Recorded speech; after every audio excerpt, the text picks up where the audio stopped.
আসসালামু আলাইকুম। সুস্থ থাকতে চাই ইউটিউব চ্যানেল থেকে সবাইকে স্বাগত।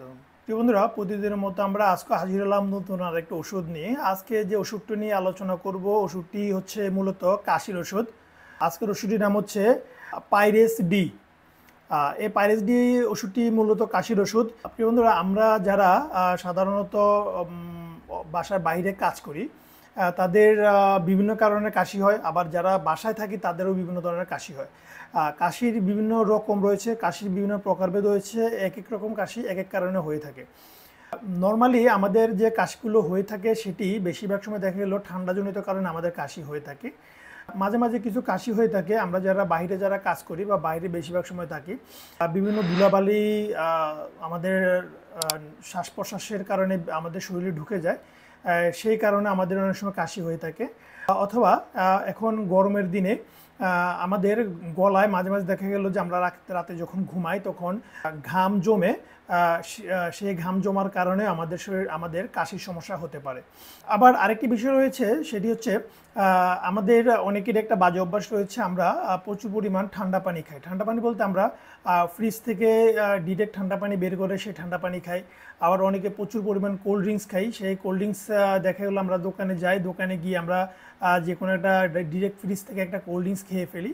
এই বিভিন্ন ধরনের সমস্যার জন্য আমাদের কাশি হয়ে থাকে। এখন সব কাশির জন্য যে একই ওষুধ সেটি না, মূলত আপনার নর্মালি আপনার ঠান্ডা লাগার কারণে, ঠান্ডাজনিত সমস্যার কারণে যদি কোনো কাশি যদি হয়ে থাকে, তাহলে সেক্ষেত্রে আপনি এই পাইরেস ডি যে সিরাপটি রয়েছে এটি আপনি সেবন করতে পারেন। এটি মূলত আপনার যে শুষ্ক কাশি রয়েছে, শুষ্ক কাশি উপশম করে, এবং যদি ঘুমের যদি সমস্যা হয় সেই ঘুমের সমস্যাও কিছুটা নিরাময় করে। আমরা সবাই জানি যে কাশির ওষুধ ঘুমের জন্য খুব ভালো কাজ করে। এটি অনেকেই এক ধরনের নেশা জাতীয় খাওয়া হিসেবে খেয়ে ফেলতে পারে, সেটি কখনো করবে না। এটি একটি মেডিসিন।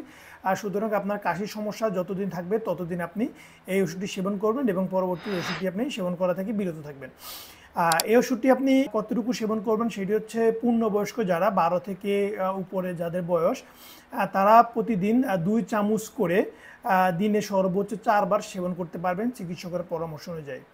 আর দিনে কখনোই 8 চামচের বেশি ওষুধ সেবন করা যাবে না। যদি সেবন করেন তাহলে আপনার জন্য সমস্যা হতে পারে। এটি গর্ভাবস্থা এবং স্তন্যদানকালে হচ্ছে আপনি ব্যবহার করতে পারবেন, কোনো ধরনের সমস্যা নেই বললেই চলে। তবে লিভার এবং কিডনি রোগী যারা আছেন তারা অবশ্যই সতর্কতার সাথে সেবন করতে হবে। ওষুধটি 30 ডিগ্রি সেলসিয়াস তাপমাত্রার নিচে সংরক্ষণ করবেন, আলো এবং আর্দ্রতা থেকে দূরে রাখবেন, শিশুদের নাগালের বাইরে রাখবেন। আর সর্বশেষ একটা কথা বলি, আপনাদের যদি আমাদের সুস্থ থাকতে চাই ইউটিউব চ্যানেলে যদি ভিডিওগুলো ভালো লাগে, অবশ্যই ভিডিওগুলি আপনারা লাইক দিবেন এবং শেয়ার করতে ভুলবেন না। এবং আপনি এখন এই ভিডিওটি দেখতে দেখতে যে ওষুধগুলি খাচ্ছেন বা আপনার পরিবারের যদি অন্য কেউ যদি অন্য কোনো ওষুধ খায়, তাহলে সেই ওষুধগুলোর নাম আমাদেরকে কমেন্ট বক্সে জানিয়ে দিন, যেন পরবর্তীতে আমরা আপনার খাওয়া ওষুধগুলো নিয়ে পরবর্তী ভিডিও তৈরি করতে পারি। সুতরাং বন্ধুরা, আজকে এতটুকুই। পরবর্তী ভিডিও দেখার আমন্ত্রণ রইল। ধন্যবাদ। ভালো থাকবেন, সুস্থ থাকবেন। আসসালামু আলাইকুম।